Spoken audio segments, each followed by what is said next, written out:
Deeply rooted. Deeply rooted. Deeply rooted. Deeply rooted. What's up, world? What's up? Greetings, kings, queens. Welcome to the Deeply Rooted Vodcast Show, Season 2, Episode 2. First thing first, want to give a big shout out to the big D.O.G. G.O.D. for waking us all up this morning. Everybody in the world that's up to even see the broadcast. Thank you for you, and all of you. Moving on to the show. It's my since we missed last week, it's my birthday today. Oh yeah, sorry about that. We had a lot of April birthdays this month. Happy belated birthday on live, French fry. We didn't forget about you. I get no cheese. You had you didn't come get no food, and it eclipsed on your birthday, so we already know who's staying away from you. Yeah, you did that. Yeah, I was like, what you doing on the couch? I said, okay, it's raining. I ain't know, I was minding my business. I guess so. That's what you do on your birthday. You know what I'm saying? Yeah. So, but Okay, that's right. But thank you. Yes, we love you, and we're glad you had a good birthday. Dude on the couch had a good birthday. Y'all, Dude on the couch is our face for mental health. Y'all make sure y'all support someone that's suffering from some type of mental health or just need in support that's not suffering, but the need to keep on the path that they're going to success. Y'all keep that in mind. All right. We moving on. Coach Quee. Hey, Let's go. Let's go. How y'all doing today, Coach Quee? Today's topic, y'all, is to be me, comfortable in my own body. Listen, if you can't be yourself, a lot of people just don't know what it takes to be you, to be comfortable in your own body. Too many people trying to figure out who they is and what they need to be and copying folks, but guess what? We're going to get right on to it. We got folk up in here that know who they is. You hear me? On certain days of the week, though, but it's all good. Yes. Every day. But y'all know what? It's okay to be a little lost sometimes. But as long as you find yourself. You know what I'm saying? And we all lose it every But now and then. it's okay. It's okay. I want to introduce first of all, I want to say we had a guest that should have been here, Ben Durrell. I want y'all to keep him in y'all prayers. Yes. He's a little under the weather Yes. and some situations going on with his health. So we know God is good and he can handle it all. We love you and we understand and you're in our prayers. Yes, amen. All right. We'll catch you next round when you're feeling better after all these prayers come to you. No, for real. Get you together. From here we have mental health activist, Miss Dominique White. Hey. All right, hold on. We got to swear in. Oh yeah, we got to swear in. Hold on. Got to swear in. All right, Deeply Rooted crew. We have our guest, Miss Dominique White. Hey. See, on the show, all we do is state the facts, so we make sure we swear everybody in, and we don't worry, we in with you. So everybody, raise your right hand. Oh, that's left. Are you trying to pull a French fry? Yep. You know, last time she tried to raise both hands. I said that ain't gonna work. I tell you, I did the biggest thing. It's all right. Well, Miss White, Yes. do you deeply rooted promise to tell the truth, the whole truth, and nothing but the truth? So help you God. Yes. Amen. Well, thank you. Amen. Hallelujah. Yes. Again. Before we get started, everybody get to choose their flowers. This is so if someone wants to ask you a question or cut in something that need be, we do it properly, okay? So as our guest, pick your flowers. So this is how you get your flowers on the show. That's such a beautiful rose for such a beautiful lady. Thank And I'm you. glad you got on purple color of Yes. royalty. Yes. You're a beautiful queen. Thank All right. you. Next. Y'all will do it. Well, I was going to say, let's let French fry because Yeah. we missed her birthday. Look, I'm gonna be. You knew she was going to be a little Mitch. Still on the couch. I guess we being nice. We gonna go last. It don't matter. Last but definitely not least. They took your sunflowers on purpose. I did. That's how I feel about this. I was supposed to do you first. You know what I'm saying? I was supposed to be the one that took the sunflower. And I'm back to my beautiful baby. Look, she blooming. Y'all remember she looked raggedy? Yeah. It's glowing. A fake plant is blooming. I'm That's a telling you. miracle. All right. Moving on. Coach Quick, take the floor. We good. Okay, I'm just trying to listen, y'all. Y'all know I'm good. I'm good. No, I'm sharing. I'm sharing. I'm laughing. I'm like, don't be on it, y'all. I'm sharing. Y'all see this vibe for real, y'all. When I first got it was like this. I don't know what happened. Maybe I was playing with episodes, so we gonna see if it blew them all the way, y'all. John, y'all know. we're glad to have you here. Thank you for coming. Can you please tell the people a little bit about yourself and where you're from? Of course, I done told them, but you know, maybe it's some backstory that they don't know. Yes. Well, I'm from a little town called Mahia, Texas.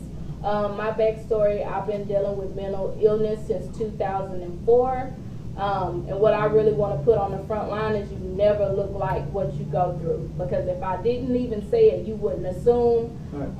Because I'm well put together. I care about how I look. I'm still kind to other people. But dealing with mental illness, sometimes it gets very hard. Right. Yes.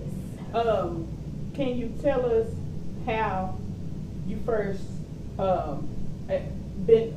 Okay. Can you tell us how it was before you were diagnosed and how it affected you after you were diagnosed? Because I can imagine that being something that maybe you were getting in a lot of trouble or something, and they didn't really know what was wrong with you. If you can run down through there for us. Yes. Well, it was right after high school. And I didn't go off to college. I was at home. I was trying to find a job. But within that, I had no job history because I was blessed to be spoiled. I didn't have to work. So at a certain point, my dad was like, you need to get a job. So the stress of me trying to find work and not getting a job, it was just so much and a lot of pressure. And from what I can remember, it was back in 2004. I was in and out of the hospital. They couldn't really figure out what was going on. And then the last time I went in, they finally figured it out. And the process of that sometimes is when they're not really sure what's going on, you just go to the hospital and you just sit in the ER until they actually figure out what to do with you. Right. Yeah. And then at that point, after that, dealing with it prior is hard to kind of understand because me as a person, what kind of changed or what switched. So that's something that I still deal with to this day that I still think about. So that answer is kind of still up in the air a little bit. Right. Yes. What y'all might not know, some people don't know, that I've been knowing Dominique for a very long time. She actually worked for me 2 times. Yes. With my family's restaurant when I was over the Rice Barbecue, Dominique worked for me then. And then when I had Quick Seafood, Dominique came back and helped me again. So I've been knowing her and her family for a long time. And even when she worked for me, which she probably was shortly then diagnosed because I had it since at 2006 is when I had the barbecue restaurant. So I didn't know. And she still didn't appear or never showed any signs. She was always the same. She treated people the same. She didn't let it affect her. I didn't never know anything. And if she did was a little quiet or something, I would ask her or something like that. But she never, I can say she honestly never pushed it off on anybody. Right.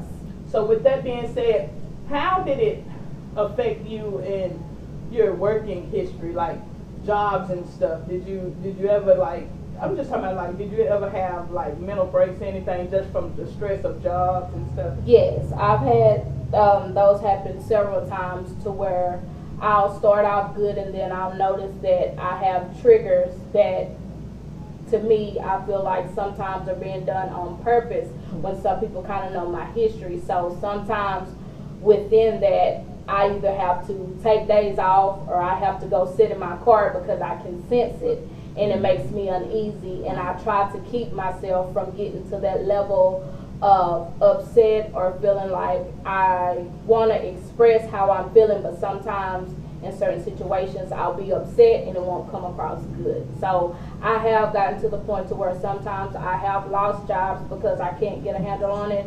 I have had times to where I had to leave jobs because the companies would not back me up to where I felt like I should have some support. Right. So I've lost several jobs behind that in the past. It's just here recently I finally got the strength and the courage to be able to deal with it, have mechanisms that work for me, and I can pretty much hold all kinds of jobs. I've had good jobs. I've worked in food service, all type of things. Right. Yes. Yeah, so she was a good employee for you Yes. then. Oh yeah, Yes. yeah. She always. I mean, Gets she the never, job done. Yeah, and she was never. And you don't have to sit up and tell her nothing 2 or 3 times. She just want to watch you. Let me Right. watch you. Yeah, let me learn. So yeah, duplicate. Yeah, she Yeah. can do that. Yeah, That's I mean, awesome. without a problem. And that's like pretty much. She went in my whole 20-some years of doing business. She's been one. Her and my daughter May made one heck of a. You hear me? What I'm saying? I done had some come through there that can do it, but I'm telling you, they stand out. They stand out. But It always speaks volumes when a former employee or employer can say that of each other. That's like one of the greatest compliments ever. I always take pride in that. yes. Yes. Because for every one you're going to hear something bad, it's going to be somebody to say something Say good. something good about Yes. you. Less than anything we do. Do you? When did you become comfortable with going live? Because see, a lot of them don't know, but you go live and she talks about it, and she, even if it's a bad day, she'll talk about today not a good day. You know what I'm saying, or what happened, or what. When did you feel comfortable even sharing? Okay. I would have to say I started in 2020 very slowly because I was cautious of the camera. I always wanted to look perfect, polished, and cute because that's just me. You see, I'm be put together. But I started slowly in 2020, and then after my accident, it was put on me that I felt like someone that looks like everybody should put a face to it and not be ashamed of it. So after my incident in 2021, that's when I became comfortable, and I would go live mostly every morning on the way to work or in the afternoon. Yes.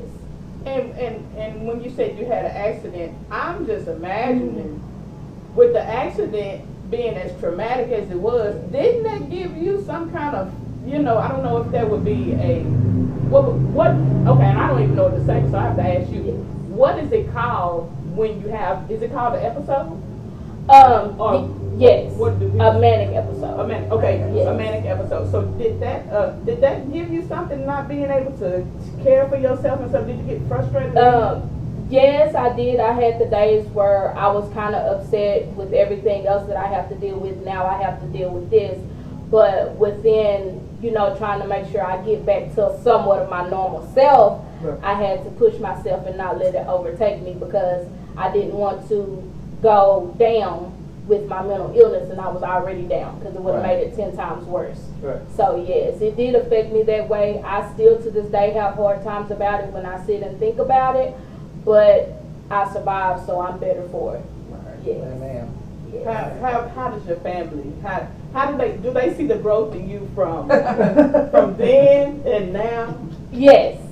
I'm pretty sure they do. I know that my mom does, and I know that my dad does, and my immediate close family does, because what's hard to really kind of explain within my condition, I can only speak for me, being schizophrenic, when I get mad, my anger is out of this world. I cannot control it. I try to pull it down, but once I get there, I see red. Right. Yeah. So people that I've noticed and I've struggled with and I still struggle with, pick, because I feel like some people do research on the condition and try to trigger me for no reason. So within that, I can say, yes, I've gotten better because I have a whole bunch of things that I do, breathing, journaling, church music. I have my crosses on, and I just pray to myself, and it calms me down. Amen. But prior to that, you would have seen that old girl, oh, we're going to turn it up. All the way up. All the way up. Yes. Amen. Yes. Well, it's a power in knowing. Yes. So that way you can accept and grow from it. Yes. Because the worst thing a person can do is be in denial. I agree. Yeah. I can say that listening to you, and I'm thinking about that, and I can hear the growth by just the way that you explain how you deal with things. And I know that Yes. came over a course of time. That's not something that us people learn overnight. Right. Y'all know we're human, so Yeah. we grow and we learn. And you know, it's a sad thing to say, but it's true, because y'all know on here, you know, my word is where wisdom meets reality. But now, as reality meeting wisdom, is that we're gonna die with something to do, something we're working on, Right. Yeah, all of us. something we want to improve on. Yeah. And even though in our mind we may know that I'm half a century now, and that's a habit, and I ain't gonna never change that, but at least that you accept that. Right. And that's the reality I look for in people. Yes. That's what And the, Amen. the accountability, I believe, that taking acceptance, you Yes. know, of what's going on is the only thing that's going to bring. Because I feel like that a lot of us may have not been diagnosed with something, but just from going through traumatic, like we was talking about that show first season, just traumatic incidents that happen in your life Yeah. will cause you to have some kind of trauma. Right. It doesn't matter what it was. So I'm laughing. I was like, because you made me laugh and say, you know, when you watch other people get whooping, I said, I ain't get whooping. You said you watched your sister them get whooping. I was like, yeah, that was traumatic. I used to cry. I'm like, oh, mama gonna kill him. Yeah. You know, And you didn't forget that, did you? I didn't. And you made me think about that right then. I was like, whoa. Right. She did psychology. Like, that is real. Because then I thought about down the line when I got older and was raising my own children. I didn't want to discipline them like that. Like, I didn't want to see them screaming and hollering and running and stuff like that. To me, it was traumatic, as you said. And I didn't realize that that's actually what it was, and that was a trigger. That it was more, traumatic. Yeah, and that's you carried that with you. You see what I'm saying? That's why you didn't want to do it. And a lot of people think that it's okay. I tell a lot of people, it's not the fall that hurt you. It was when you hit the ground. You can fall and somebody catch you. You never hit the ground, right? Right. But it's the after effect, the results of that. So it wasn't the rape that happened. Right. The rape is over with. Right. It was the after effect. It wasn't the beating or the kidnapping that's over with. Right. It was the after effect, what you left me with, that scar. It wasn't that somebody cut me. They already cut me. It's not the knife. It's that scar that you left me with. In my memory, you know what I'm saying? Yeah, healing, if we would. That's why it's called healing. A lot of people will say it gives a time frame. It doesn't have a time frame. And everybody's different. And you can say that you're healed, but you're really never fully healed because you're still in the same body that it existed in. Right. Whether it's in the mind, body, or whatever. But or the surroundings. You never heal all the way, because all I have to do is tell you about it again. Hey, you remember when your sister got a whooping? Yeah. You see what I'm saying? Then you gonna be like, or do you remember when you fell off that bike and went down that cliff like that? And you could be 40, you could be 40 years old and still never get over that. Yes. It's a process, because some days, even with my grandmother, I know Kashawn deal with the passing of her mother and father, but even with me and my grandmother was like my mother. But some days I have, several days I have a good day, but when it hit, it hit. Yeah. I'm like that with, the murder of my dad. Yeah. I be like that sometimes. It's unbearable. It hits, You know what I'm and saying? you can't do nothing but think. You can't do nothing but think. And with that being said, Dominique, how does death affect you having schizophrenia? The mind. The mind. Yeah. That part. Yeah. Right. Oh boy.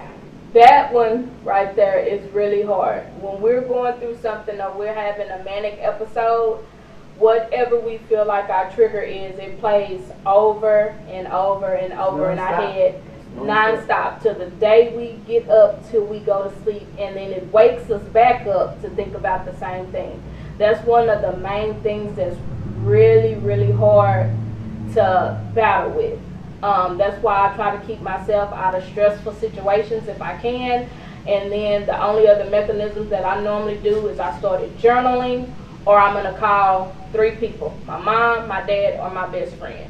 Because when it gets like that, they let me fully express myself. When you're talking to someone and they're having a manic episode, you have to just let them say whatever they want to say, belligerent, off the wall, voices high, yelling. They don't mean any harm, but they have to get it out, because if not, it's going to keep going and keep going. The only other thing I can be honest about with mine is because that's what I struggle with. I'm going to take my medicine every day at 8 o'clock most of the time so that I can mellow out and so that I can go to sleep and stay asleep. Within that, you know, some people feel like they don't need medicine, but I feel like if you take your medicine and you see the difference, take your medicine. If you have other mechanisms that work, do that. But for me, I'm taking my medicine. Yes. Because that's the only thing that will help me if I'm having bad days or if I'm stressed out. Because sometimes when you're stressed out, I'll go home and I'll still think about something that happened. But then when I take my medicine, I know that I'll be able to relax and wake up to be better the next day. Amen. Yes. And I've noticed that, like, even dealing with life coaching calls, and I talk to Kashawn a lot. Is there anything that you can tell Kashawn, because with her battling staying at home, because she doesn't like to really, you know, tell her, Kashawn, you know. I mean, I deal with multiple things. I have your bipolar, PTSD. Yes. I'm manic depressed and anxiety. I'm schizophrenic and schizophrenic active. Yes. I mean, it's and I've been that way for a while. Yes. But it's like I already knew that because I'm well, kind of like you. Well, I'm gonna tell you, whoever you are, hey, I'm crazy now. I'm just saying don't. But it's like I'm already forewarned. I'm not playing ha he. I'm crazy. I'm letting you know I'm crazy. So watch what you're saying. Yes. How you do it, because you never know what the reaction's gonna be. But guess what? Everybody, okay, you crazy? They're like, yeah, okay. Well, I'm glad you understand that. Take it your way, fine. But as soon as I spaz out, Yes. and guess what? And like you said, my mind, nobody's normal. Right. My mind is, Amen. I mean, look, my mind is like, Speedy Gonzalez. so now I got bipolar, now I got PTSD, now I got schizophrenia, now I got this, and now I'm listening to you, but it's like, the voices in there is like, do you say, then I'm listening to you, but it's like, is she, the Mimi that I thought was normal, okay, you're right, but the other people are like, girl, she talking about you, that thing, she over there just whatever. Did you see how that man look at you when you walk past this stuff? And it's like I'm having to keep. Yes. So guess what? I can't concentrate on that. I'm listening. But like you said, ain't nobody know that's what I'm going through, you know what I'm saying? Yes. Because of the way I look. Yes. But my thing was, like I told you where my thing came, that was my family. Right. I kept told them, I'm crazy now, y'all. You know what I'm saying? And by us being in the music industry, and my dad legend, whatever case may be, Right. I don't live on that. I have my own lane that I stay in. And I kept stop, don't, stop, don't, stop. You know, when my parents were living, and they'd be like, it's family, you know, just let it go. No. So it's like, I'm in the back, it's like, oh, I sure did. Yes. And if I couldn't, and then it's like, oh, you gotta think like that, and then you back to, oh, if I could just, and I had to deal with that for years. Yes. So then when the parents got sick, and it's like, hey, y'all gonna help me do, because y'all, I love my mom and my dad. Yeah. I did that for both parents. I mean, with no help. Planning funerals, doing, you know where my help came from? Out, like people like you. But these are the same people that asked my, you know what I'm saying? So guess what? My mind is like, well, you know what? I can clip you when you do this right here. And then, so my mama's funeral, I was fine because that was like lost, you know, because I was like, I can do a funeral, you know what I'm saying? But when I go to a funeral, you look at I ain't never playing one. Right. So you thinking come with, you know, we're going to come together, but it wasn't even like that. So guess what? I didn't know at that time, you know. So it was like, oh, they didn't have time to heal. I do. With my dad, they felt every flame that was coming. But then guess what? You're crazy, you know, that's our parents too. It could have been. We don't know today. But it wasn't yours, you know, what I had to deal with. But I kept it, you know what I'm saying? And everything, ain't nothing wrong with you. Ain't nothing wrong with you. Ain't nothing wrong with you. So I was like, so after the parents died, like I told you, I just confined myself, you know what I'm saying? I started deleting people out of my life. Yes. So, and that includes family. Like I said, TV people, I do have brothers in the sun. I don't talk to them because you were, you know what I'm saying, you were negative to me, you know what I'm saying? I don't need you in my life. And you know, God said, you know, forget, you know, me and him, we talk, you know, in my right mind. Even in my crazy mind, but I'm like, you know, God, just give me a minute. I'm gonna get it right, you know. I don't know when the judgment day is, you know, any time, place, but I'm gonna get it right. But it's just like I can't, but I can't see how, yeah, I can't. You know. Go ahead. I just want to say that I'm sitting here thinking that, you know, it's still a blessing that you got through everything that you got through with all the disorders, and you didn't hurt nobody, you didn't go to jail, you didn't, you know, and a lot of the things you went through sound familiar. What I went through here, I went through my father being murdered, and here I am sane, don't have anything, but I saw myself slide down that tunnel to where I ended up on Zoloft and a few other things, because sometimes reality is a lot to maintain and you know, to take in, to absorb. Yeah. And so, you know, I went through a similar situation as you did with, you know, parents passing, so I can really relate to that. But the thing about it is that talking about it on two different aspects, to where even though here I am a person that, you know, fine, I was there, to where I had to fight all voices that, like say, you waking up and it's telling you the same thing, waking up out your sleep. I sit here and I'm saying, dang, I can relate to what they're saying, even though I went through that, and it took a lot for me to get through that. So I know that the trials and tribulations can also cause you to be, you know, maybe even part schizophrenic for a moment. Yeah. You know? Like I said, I had stuff that happened in my past too, you know what I'm saying? But I think I dealt with it, but I didn't, because I kept getting, you know, if you would have done this way, this would have never happened to you. Yeah. This is all my life. So you know what? I'm young, whatever, at that time. But when you sit down and think about it, you're like, you know what, you was making. And then I'm gonna tell you, the person that it was my mom and my family. Me and my mama, we was like, oh no, baby, please, you could what? You talk back, I'm talking back. But I had to humble myself when they got sick, because it's like, you know, yeah. nobody else was there for them. And you know, the Bible said, "Thy mother and thy father." So I mean, somebody was about to do it. Exactly. I mean, I could still be crazy and still, you know what I'm saying? Yes. That is But your then, like, blessing. but then, like you said, I couldn't even take my medicine properly. And it's like, I've already told you guys that I have a problem. Ain't nobody, you know what I'm saying, sticking in.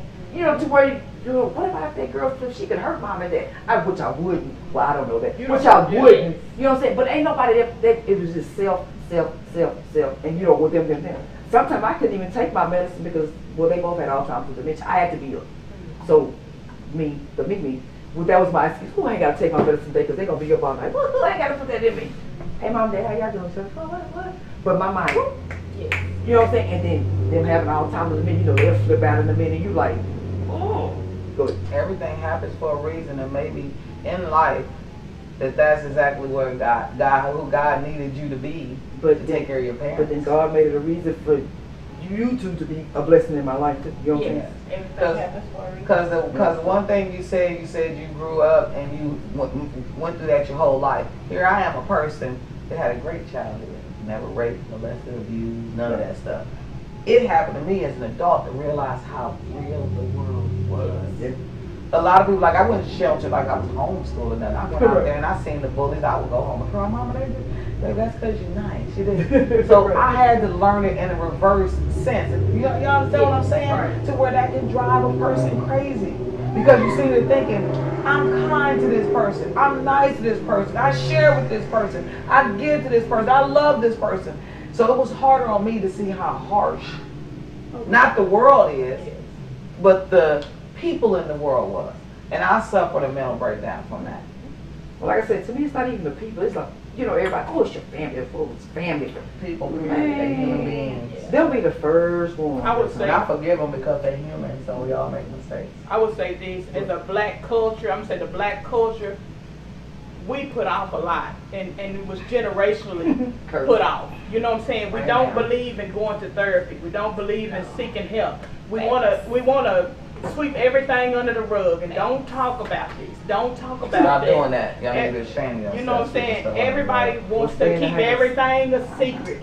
And nothing ain't wrong with you. And you don't have the right to have feelings if you're 8 years old. Yes, I do. I have the right to be upset. I have the right to be crying. I have the right.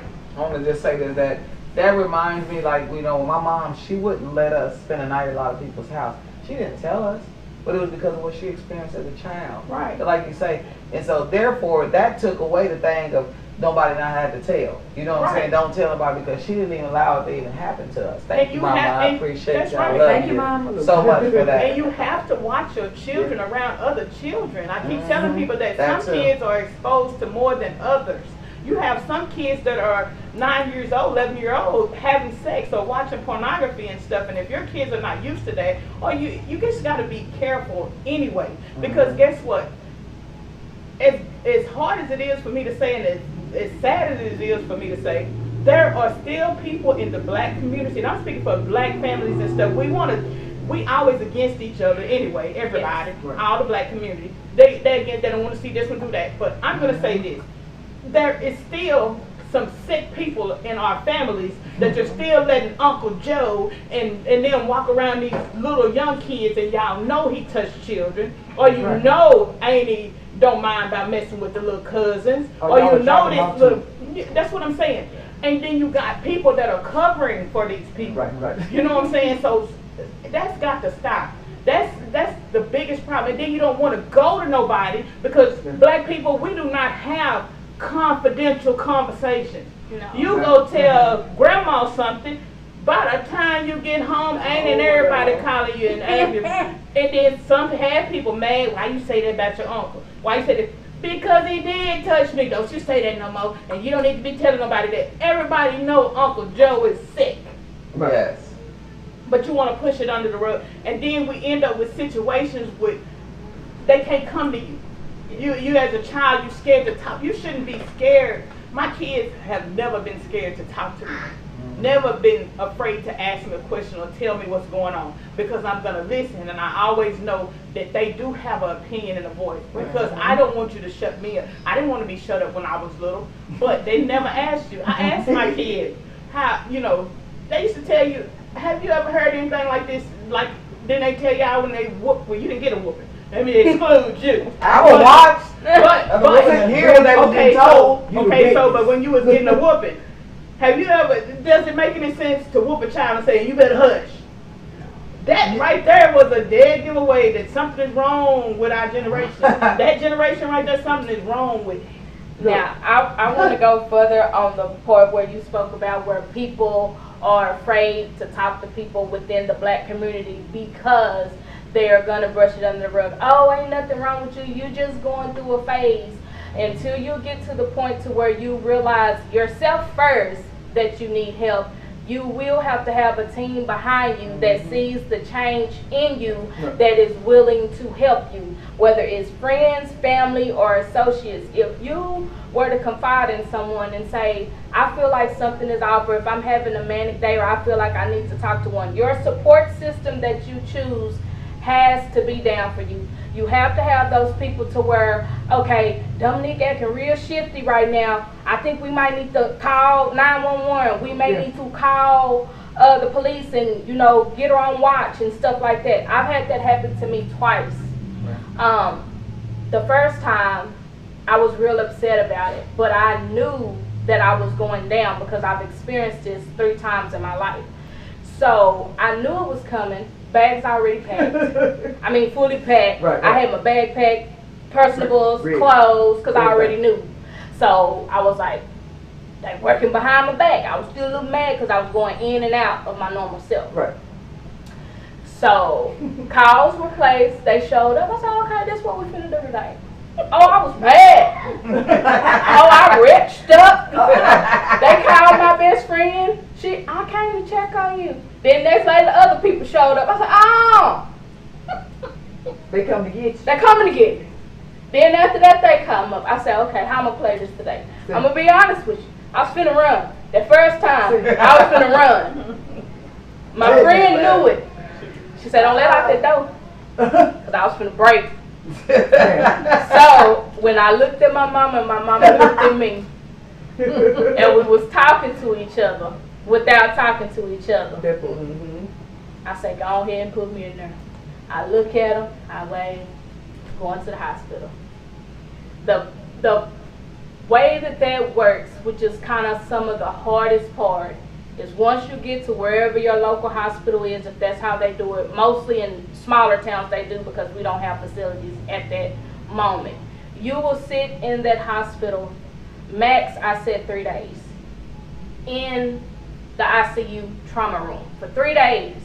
No bath, no nothing. Come in there, they check on you, they mean. I hate to do them like that, but I ain't gonna say no specific names. Oh, I gotta say this. You said they mean. Yes. I will be scared to be mean to somebody that's flipping That out. part. It looked like you would. That part. That's what I so was weird thinking. that they would be But when they mean. coming out there, You mean with it too, huh? You gotta be. so That is so strange. Yes. It seemed like they would come. They going to and then I would come back to my normal self, because when I'm going through it, I'll go in and out.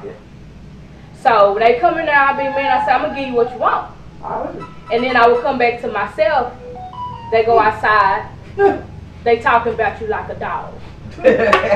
Like really, really bad, to where it makes you want to cry. Oh, she stink, but y'all won't give me a bath. Y'all won't let me go take a bath. I'm that bad off. Y'all won't let me go take a bath. So I hear you talking. You come back in. I come back to my normal self. Y'all got any beds ready? No, not yet. Okay, so I'm just sitting in there on edge. But that's how they treat you. But you have to have your family to where they come in there and fight for you, because if you do not, you going home. They're going to discharge you. You ain't going to go where you need to, and it's going to happen again, and they're going to send you through the same process again. You have to have somebody that's going to come in there and put their foot down, or you're going right back home to do the same thing. No medicine, no nothing. Dude on the couch, I was gonna say, you want to elaborate on that? Oh no, I mean, we had to wake you up to it. it's totally different in Ohio. It's totally different because they give you everything you want. They can't like kick you out the hospital. It's against the law in Ohio. So different states, different laws, you Yeah, know, right. and stuff. But I was just wondering how that worked out and asking, because I do know that, you know, sometimes if a person is there and they see ain't nobody standing up for them, they will do them any kind of way. I can see that completely happening. Like, you got to speak up. Even if a family member or a friend or somebody have to call for you to get that help, they should be with you right away to make sure that you're getting the help that you need, the services that you need, even if it's just a calm down period. Yes. You know, and just keep it pushing from there. And on top of that, they need to be there for you so they won't release you, because the next couple of steps after that, you're going to be dealing with the police. And the police is not going to understand that she's having an episode or they're having an episode. The police is going to see a black belligerent woman or man and say, we finna get to doing stuff to them, tasing them and stuff like that, which is not going to make it any better.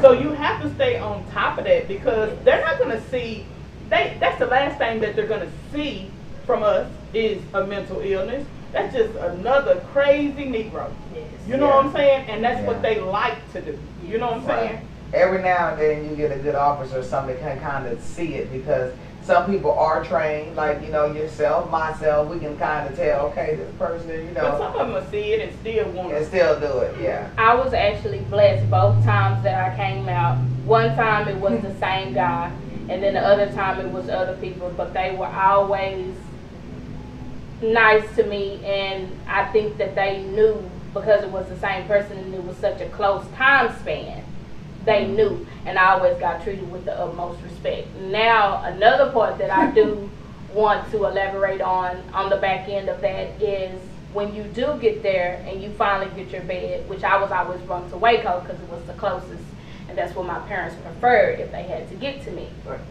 You will ride in the back of the cop car most of the time. I know I did both times. They will put you in handcuffs. They'll ask you if you're going to be cool, you're going to be okay, but as a safety precaution, most of the time they do put you in handcuffs. That's the only time I've been in handcuffs, y'all. But they do that, and then they just ride with the flashers on, and they're going to make sure you're good. If they see you getting antsy in the back seat, laying over, they going to fly. They only fly with me once because I was ready to get there, and I already knew, so I cut up a little bit so he could get me on there so I could get my 7 days over with. I can see that happening to where you back to talk about, hey, just a y'all little better bit. have me handcuffed. Yes, just a little bit, because you don't want to put too much. Yeah, not too much. Not too much. Yeah. They better not be tight. They better not be Yes, tight. that's normally how I got to hear in the back of the cop car with the sirens on, and we just flew. Well, mine's been different because, like I said, I have no family support. Just saying. So, don't be petty. I'm sorry. I had to say that. just saying. But the support that I did have, you know what I'm saying? It was like my doctors. I'm saying y'all are ladder now, but like my doctors, they knew I went to MH tomorrow, still go to MH tomorrow. Me too. Who don't care is me. Med lab.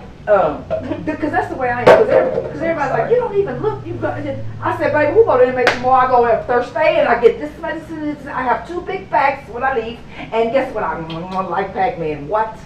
I said, but I'm still crazy. Just don't. And I ride the short bus now. This I mean, I'll tell you that. I'm not. You know what I'm saying? Because I need for you to know. Because now, if you cross the line and if something happened, I mean, hey, it's. But like I said, my doctors, everything is documented. So it's like, even sometimes my doctors will call me and tell me, hey, because you got an appointment for, I was diagnosed with cancer and all that other stuff. Still, but anyway, that's another story. But hey, you need to come for your doctor's appointment, blah blah blah, whatever. And I'll what you calling me for? And they're like, oh yeah, they already know what's going on. Yeah. So it's like in that conversation, all of me, everywhere is everywhere, but I think my normal me, I get what they're doing, but I don't. But it's like they know when I'm going through something. And they'll send like the welfare people, like the law with the lady from MHMR to come, and so me, and all of other me. And my dog did that. Kashawn, who's that at your door? You can see. I'm just saying, you can see through my. That's what mine. Ma'am, we're here because you're doctor. And I'm going off, but it's like, I'll click back over and it's like, how you get here?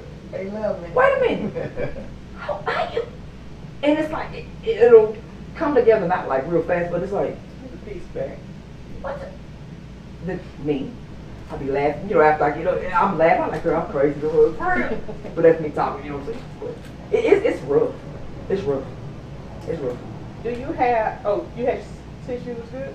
No, I was just gonna say the biggest illusion is that you can't just tell people's mental health by looking at them. Yes. Right. Now, don't Most get me of the wrong. time. I was just about to say Yes. Now, don't get me wrong. There are trained professionals like myself. It is so odd that I'm a hairstylist and I wanted to be a licensed psychologist. You know what I'm saying? So I did study some. But in reality, I know for me, especially if I know the person, and it doesn't happen many moons, I can see somebody and have a conversation with them, look them in their eyes. The eyes is the window to the soul. And you see something different in their eyes. I don't care what nobody say. You can talk to me, and when I was off my racket, you know what I'm saying? The thing about it is that, you know what I'm saying, I'm solid, so I was hanging on. Right. You know what I'm talking about? But even then, when I looked myself in the mirror, because you got to check the person in the mirror, Man. I saw a different person. So, that's one thing that I know about therapy is it's a good thing to have you a good therapist because they know you. They know your personality. They can see all of that and above. Yes. So It does not have a look, I will tell you that. It does not have a look, it does not have a face. Anyone can be, have the conditions or have stuff going on, you're just not diagnosed. Because people that suffer with it, we can see it on you. We can just look at you and tell. We can tell when we're around you, when you get upset. Okay, you got some of my traits. Wait a minute. Right. I was just about to say, it's you their acting swag. like me? Yes. It's their swag. Yes. I can tell by somebody's body language, the way they move, the way they talk. And just like you just said, she described what I just said, put it in one word. It's their swag. You can look at somebody, just like you can see, you look at somebody and be like, oh, they cool, whatever. Like you said, one can recognize another. Game recognize game, as they say it. So you recognize the swag in them. It might be the way they move, it might be the way they blink, it might be the way they talk. They might look at you like, and y'all just had that 2.5 second stare off. Well, mine is like, everybody notices mine when I talk fast. When I talk fast, that means my mind is, and I can't get it together. See, I talk fast. And then everybody's like, what you say? But that's for a lot of people. And I didn't notice that until I started doing videos. I'm like, ooh. And even with me, like that's what I'm trying to tell y'all is that Even with people that are diagnosed, I'm somebody that's not. But I know that I get anxiety and I'll start talking fast. If I get too excited about something, you know what I'm saying? I know that works for a lot of people. For me, I feel like mine is already on the 5th level because I didn't go through things as a child, so I walked through life thinking that everybody was fair. Everybody was the same. Everybody was normal. Yeah. And then when the reality hit me and I saw that people really are crazy. People really are. Because you know when you little now, I'm not being funny. Okay? When we little, we just said somebody was crazy. Whether it be the little boy on the corner, you went down there, he was playing with himself in the yard or something like that. Y'all just that dude crazy. But whatever, it was always something that you saw, but you never thought about it hitting you and your family and nobody around you. You know, one of the greatest things that I've heard through somebody caring for a family member with mental health is that nobody seems to care. Nobody comes to help. Nobody visits that child. They just leave them there, and it's just you and that one person. Maybe if you care or not, because y'all got to think about it. All over the world, there are facilities with our people in it. And me, I'm not racist or none, so it's a multitude of people: Mexican, black, white. Our people, and when I'm saying our people, I'm talking about people in general, don't have family members that put them in institutions all over the world. They don't want the responsibility to have to deal with it. And you realize that, and you be like, dang, you know, that's cold. You're blessed when you have a family that will keep you. And I say that in so many different aspects. I'm not talking about keep you at the house. I'm talking about keep you, like God said, to be kept. Yeah. To be kept is mentally, physically, financially, everything, emotionally. Keep me. Yeah. Right. Keep me. Don't throw me away to the wayside. You know what I'm saying? Because that and being a whole is if you can say that if there's a normal person in this world, which I don't believe there's one. No. You know what I'm saying? So for you to just think that you can throw somebody away because they have mental illness, at least do them a justice of, like she said, helping them. Be you know, don't be their pain. They're already going through a lot of pain. And a person that's dealing with mental illness can not even have an episode, and I do know this from working with them, not even have an episode, but their mind travels so, and they go, suffer, most of them suffer from what y'all are saying, suffer from racing thoughts. Mm-hmm. And racing thoughts would have them completely tired, their body physically tired. Like they've been up and running all day and ain't even got out the bed. Amen. You see what I'm saying? So yes. You have to be mindful of that. And that's one thing you have to watch and don't look over it. And when, just like you said, you know the signs, look and watch. Mm-hmm. But then too, you have those that are so used to masking it, putting a mask on, that if you're not paying attention, you'll miss it. Yeah. And they'll end up harming themselves or something like that. Because just pay attention to the silence. Silence is still an answer. Mm-hmm. If she's not talking, silence is still an answer. Mm-hmm. No response is a response. Amen. If somebody know you that good that if you're silent, you're supposed to know people that you can hear when they ain't talking. Yes. Not just because, or when they joking too much. Do you understand a person that goes through a lot and have mental illness and stuff? Myself. But life is laughter. What is life without laughter? Yeah. And you know what I'm saying? It may mask a few things that keep you sane, but I feel like if laughter can mask a few things that can keep you sane, it's a positive thing. But see, to me, it don't work on my behalf because it's not funny because all you're doing is triggering something off for my mind to go back, you know, when I was 12, when she pushed me, you know what I'm saying? It ain't got nothing to do with you, but sometimes it don't work for people like us. Yeah. You consider it, you know, if you talk to her this way, just don't come already prearranged to come talk to me because if you do, I'm gonna stop you in your step. Then, like I said, at the end of the response, she crazy, something wrong with her. Well, don't come to me with, you know what I'm saying, with this something you know what I'm saying. And that's why I say I let a lot of people go because I told them, hey, I'm you know, deal with this. We'll be there for you. But they come there and then they, you know what I'm saying, put their little extra in there. Well, guess what? Your extra is going to get you dealt with. Well, the main thing is that everything don't work for everybody. I understand, but if you call yourself my friend and I got you, don't do me. Well, your friend is already going to know how to deal with you anyway. But no, and that's how I found. I'm just saying, they were my friends prior to when I said this. But when my stuff starts, turning around, it's like, It was too much for them. So Like, well, yeah, guess yeah. what? Some people are Take not. yourself back. Like I'm telling you, I'm crazy when you talk. I'm letting you know up front. Tell me, I'm about to step back, but ain't nobody that honest enough to tell nobody. Yeah, you got to be honest. Me, I'm gonna tell you. Please don't. Could you please stop? Yeah, be honest. Where your rose? Oh, I'm sorry. Go ahead. Okay. Some people are not equipped or strong enough to deal with a person that's gonna come out the gate and be like, I'm crazy. In my situation, just speaking on me, not being disrespectful or anything like that, I don't use that term often. I do say it, but I'm not gonna come out the gate, I'm crazy. You're gonna figure that out when you push me to that level, and then I have to show you that other side, because in my past, in smaller towns, you're already prejudged, so I don't even have to say crazy because they already done heard them they crazy, this, and that, Right. which is not true. You don't see that side until you wake her up. And if you woke her up, you did it. So But see, at that point, you have to deal with whatever you have to deal with. But for me and my growth and my healing, Right. I don't like to get to that level because it's a certain level. There's You're no turning Coming back. off. Right. Right. And at that point, I'm just going to keep it a buck. I would be responsible for what I do, but I won't be responsible for what I do Right. at that point. Right. I understand. So I don't want to get there. But like I You said, need to get your flower.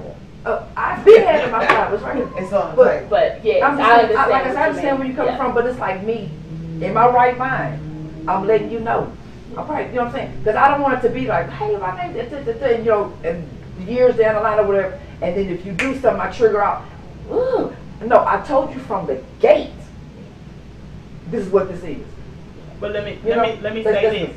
Let me say this. Good.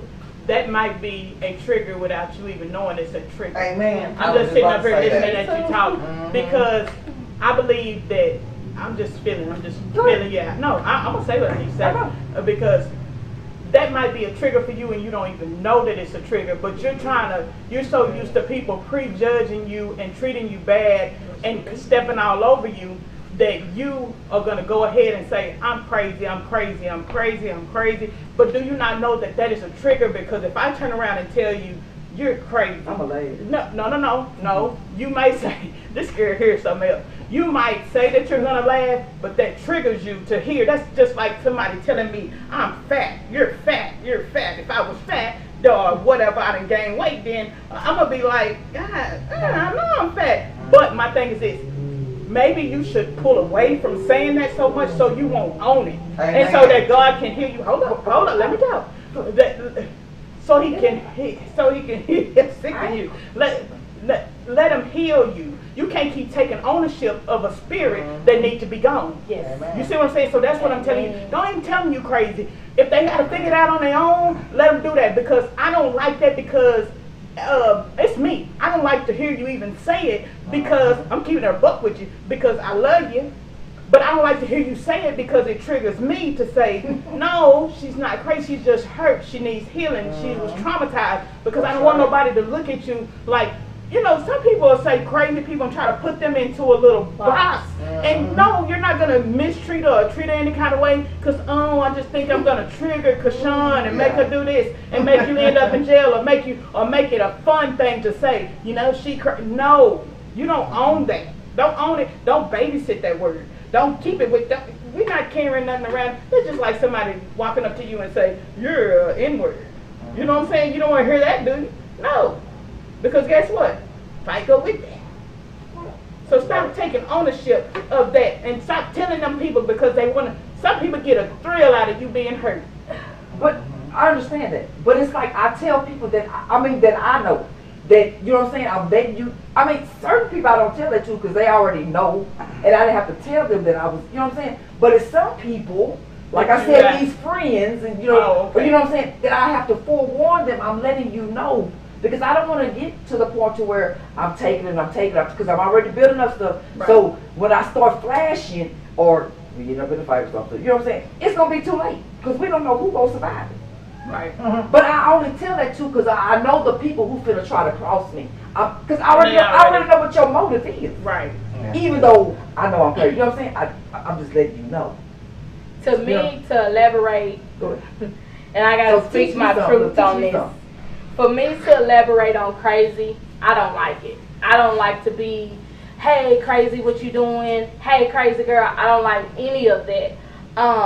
It triggers me a little bit still. It used to trigger me really bad because it would bring up anger inside of me because it's just that you're calling me crazy. Crazy, you're probably crazy too.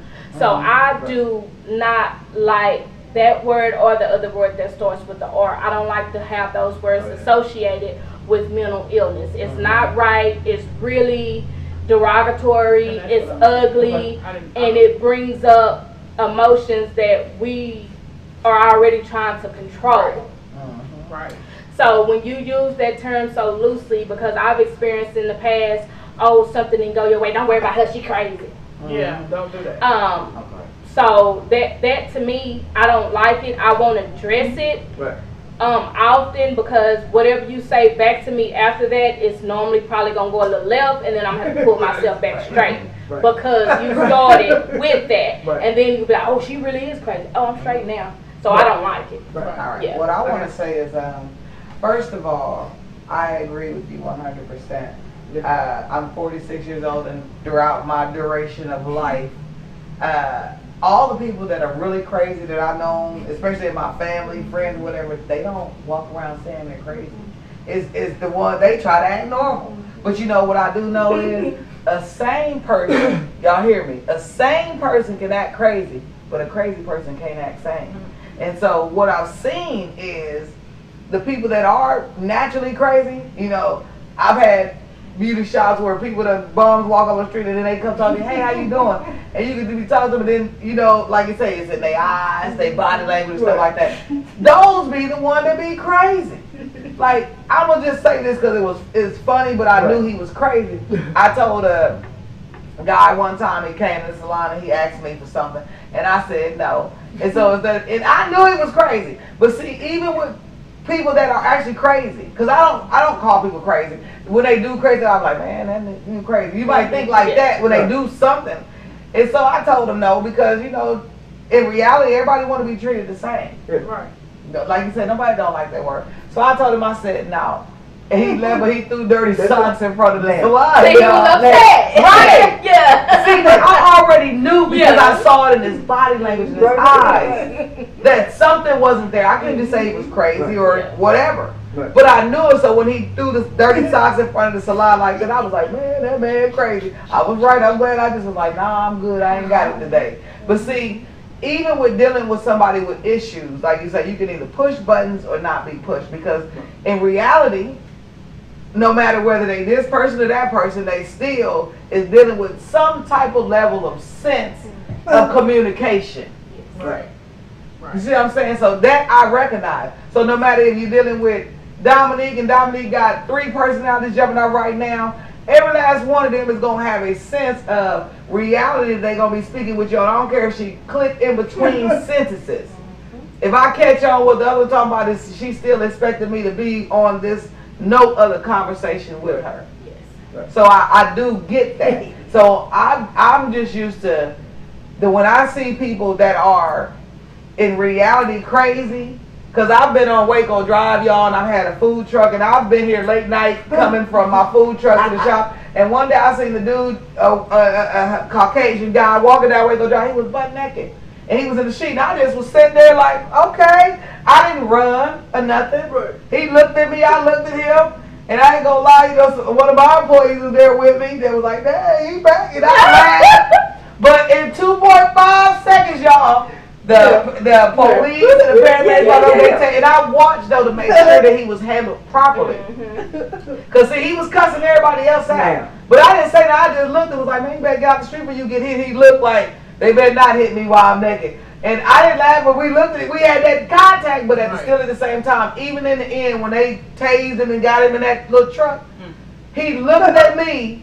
And I looked at him and I was like, well, I mean, you know, they handled you well. Because I was right there to say that. And I told him, I said, I think something, you know, might be off with him because, you know, he's walking there butt naked. But he had a sheet and he would only flash certain people. But see, he didn't flash Jay. Y'all see what I'm saying? He looked at me, I looked at him, and I was like, hey, I mean, it's a free country. But, you know, Right. So the whole point of it is that in reality, when I've seen my brothers and sisters like that, a lot of them, none of them have just said, "Oh, I'm crazy. Look, I'm naked." And da. He was actually complaining as he was walking naked with the sheet. I don't know if he got out of hospital or what, but he was actually complaining that he wasn't treated fairly. And he had to leave. That's how they do it. And he said, I'm not staying. I don't care if I had to walk naked. I'm listening to him as he's walking in the middle of this medium on Waco Drive. And so I'm listening like, okay, well, he ain't just out here being a fool.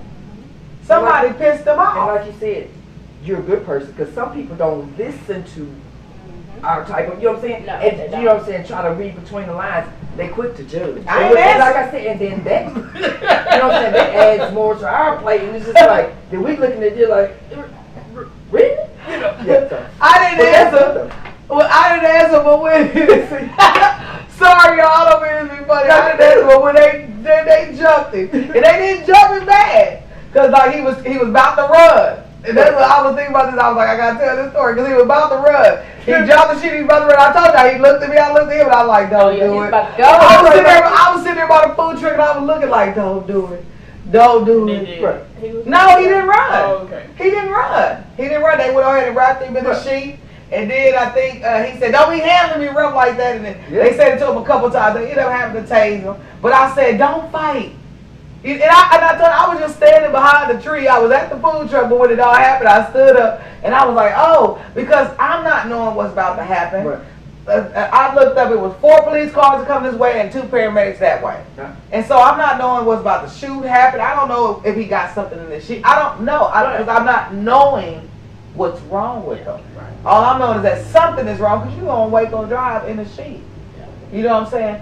But in the end, y'all, as like I said, I was paying attention. At least they handled it with care. I told them, don't fight.